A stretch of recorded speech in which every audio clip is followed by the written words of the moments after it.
Welcome back, guys, to another episode of the Courtside Investor podcast. I'm your host, the Card Boss, and recently I did a video on eBay extended bidding. This is a short video just to give my thoughts about it and why I think it's actually a good thing. And I had a number of people who messaged me and asked me, more questions about it. And I just decided to do a full video on the extended bidding for those people who are, not aware of how these things actually work. So personally myself, I do bid on auctions on a number of websites, including eBay, and extended bidding is nothing new to me. So let's dive straight into it, right? So what is extended bidding? So it means exactly that. So every auction has a closing time. Okay, let's call it 10 p.m. Eastern, and extended bidding is basically extending the closing time, by, in this case, eBay, 2 minutes. You have Goldin by 30 minutes, and you have others as well, which I mentioned in my previous video. So what extended bidding actually allows is people who, maybe they've put in their max bid or they put in a particular bid and it got outbid in the final closing seconds of the auction, and it runs for a further, in this case, 2 minutes, and gives the bidder or potential buyer another opportunity to up his bid, perhaps. Okay, or maybe if gone his max, he'll probably just stand down and there's no other bidders for the next 2 minutes. Therefore, it goes to the highest bidder. But if you change your mind, you decide to just put that little bit more on top, okay, and make yourself the high bidder, and therefore, gives a chance for you to win. And of course, it also gives opportunity for other people to go on top as well, because the timer gets reset for a further 2 minutes. So something to note is extended bidding, when you place your bid during extended bidding period, they not necessarily need to be the highest bidder for the clock to reset. So say, for example, if the card now is $100, okay, and we have gone into extended bidding, and you put in a bid of 105, for example, but you're still not the high bidder. Means somebody actually put a higher bid than 105, but the clock does reset for a further 2 minutes, for you to reconsider whether or not do you want to increase your current high bid of 105, okay, to maybe, let's say, 110 or 120. Now, of course, to come to a certain point whereby you may be the high bidder, and that's the point where the 2 minute clocks reset, and the person that you outbid is then given an opportunity whether or not do he want to actually bid higher than the high bid. So that's essentially how extended bidding goes. It's a battle. It's a long battle, and I think that I had a comment on my previous video saying that, look, I don't have the time to sit down, to drag on the extended bidding process. I just want to put a max bid and win. Yes, that actually works, and most people actually do take sniper bots to do this, so that they can put a bid, go to bid, and then let's see whether you win, because that's essentially a high bid. So when it comes to extended bidding, so this is one of the things that you actually eliminate, which is the automated sniper bots, okay, whereby the bots will put in the high bid, usually within 3 seconds of the closing, and depends on whether or not you are a high bidder. So sniper bots actually does work very efficiently, very effectively, because sometimes, due to manual bidding, you have things like slow trigger, connection issues. It does happen to me. I don't use sniper bots, but it does, sometimes occasionally when you least expect it, there is some internet lagging, and therefore you lose out on a bid before even the bid goes in, because you're trying to beat a sniper bot. So extended bidding actually takes away that, which is a bit different right now. So of course, I believe the systems for sniper bots may be modified going forward in order to accommodate this. I'm not exactly sure how it's going to work, but for the time being, extended bidding will take away sniper bots. All right. So that's one of the reasons why I think this extended bidding is good, to give people like yourself, who was really interested in a particular card, to bid in a more fair playing ground. Okay, gives you opportunity to reconsider a bit, increase a bit, perhaps, and don't lose out at the very last second. Okay, but one thing that extended bidding does not solve is shield bidding.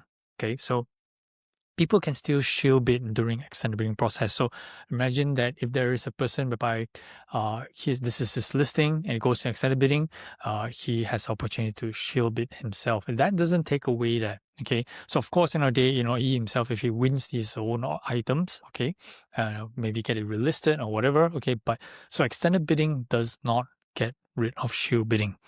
Okay, so who does extended bidding impact the most? Okay, that's very important here. Now, in my opinion, and this is talking from the eBay perspective, right? I think that extended bidding actually affects consignment houses the most. Okay, so how does this work? So if you talk about Probstein, you talk about DC Sports, MC Sports Cards, PC Sports Cards, okay, all these have their daily auctions or their weekly auctions, okay, and in order to maximize opportunities to sell multiple items to a single buyer, they would structure their listings to end sequentially. Maybe a gap of 1 minute or 2 minutes after every single listing. So you won't have like 10 listings clumped together at once. Occasionally you do see that, but most of the time they want to structure at least 30 seconds or to 1 minute difference. So 1 minute for every single item for it to end in various categories. So if you have basketball, you won't have 10 basketball cards ending at the same minute or the same second. They would generally try to space it out so that if you're interested in basketball cards, you have opportunity to buy as many as possible from that particular consignment house. And this has been the case for the longest time already. So by introducing extended bidding, that's going to throw a little bit of a wrench to this whole thing. Okay, so imagine that if you were interested in bidding, from let's say DC Sports and a number of things on their list, and you have these 10 cards that you want, there's probably an ending in the span of within the 1 hour, let's say call it between 9 p.m.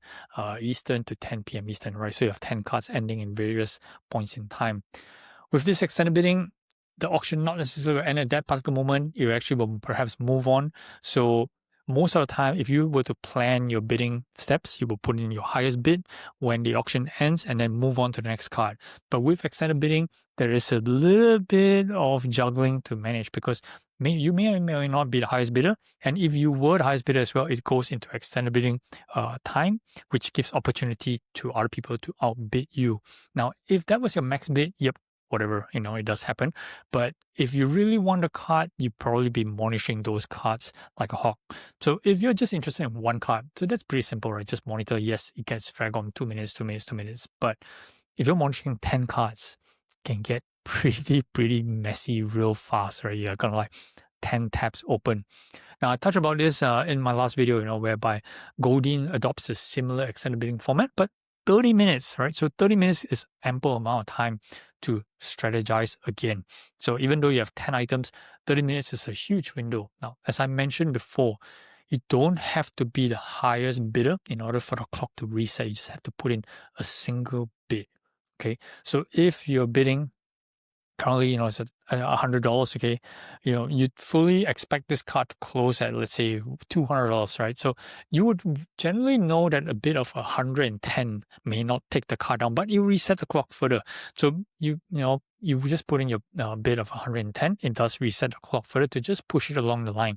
And generally, when it comes to Goldin, that's one of the strategies to keep on pushing the item along the line so that in a way, you're trying to wear out the other bidders, okay? Yes, I know it sounds a bit silly, right? Because again, I mentioned extended bidding is a process of emotions and it's a marathon, okay? Who can last the longest? If you can be patient enough to monitor all the items and be strategic enough to monitor all the items and take away the emotion of, putting what you like, okay?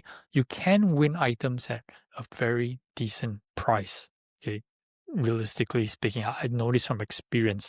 So, but eBay's 2-minute timer may present a bit of a challenge, especially, you have like 10 things to monitor that, runs roughly about the same time. It's going to be a bit crazy to go back and forth because 2 minutes is actually a pretty short window. So for me personally, I would always strategize, to put in what are my max bids for each of my items, and then just to run it up slowly during the extended bidding process. But with 2-minute windows, the timer is a bit short, so you may have to just figure out which of certain items that you want to place with the max bid directly and just shut it down and then just see whether or not you win. Doesn't matter what happens during the extended bidding process. Okay, so that's my take on the 2-minute timer, right? Ideally, I think that people are saying that look, it should be shorter. I think Neo, Cards and Comics mentioned that I would like it to be 30 seconds. But imagine if I tell you that 2 minutes is pretty fast, right? So, but imagine 30 seconds that will go by really, really quickly. But it's very effective, if you're just one single bidder, right? 30 seconds is fine. If you talk about, let's say, other auction houses like Alt, for example, they run their extended bidding process 5-minute timer, but across the entire auctions, it generally runs 5 minutes for the first 1 hour and then drops down to 3 minutes and 2 minutes and 1 minute and then 30 seconds. So in 30 seconds, you got to place your bid if you choose to. But of course, that's a completely different extended bidding format. I touched about this in my previous video. But strictly speaking, for the eBay extended bidding, 2 minutes, I think it's a bit little, but it's fair. Anything less, I think it's going to be challenging unless you're just going to bid on one particular card. Okay, so that's pretty much it. Okay, so I want to conclude about what I think that's going to happen with once the extended bidding is introduced in full effect. I think you're going to see card prices, higher comps. I think card prices is going to be a bit more, going to have an overall shift up because of this. Because I believe in the past, with eBay, because of the sniper bots and things like that, and sometimes people are just not there to put in the final bid at the very last second. So extended biddings, and of course to throw in that emotional factor that I mentioned earlier, is going to push the price a bit higher in general. Significantly higher? I don't think so. Maybe certain cards, there'll be a all-out bidding war back and forth, back and forth. We've seen that in Goldin, we've seen that in Finance Collect. But for eBay, I think that you guys is going to generally see a little bit high percentage, a slightly higher percentage points on most cards. And I think that's going to be the outcome from this extended bidding. It's good for the hobby. It's good for the market. I think that eBay introducing extended bidding, it's going to put themselves in a more fair playing ground together with Finance Collect, with Goldin, and with Alt as well. But like I said, it's not going to eliminate shield bidding, and I'm not sure how long before sniper bots gets recalibrated to be fitted into this extended bidding system. Okay, that's my take on the extended bidding. Hope you guys get more out of this video. Like, subscribe, follow my channel. Till the next one, thanks for watching, guys. Cowboys out.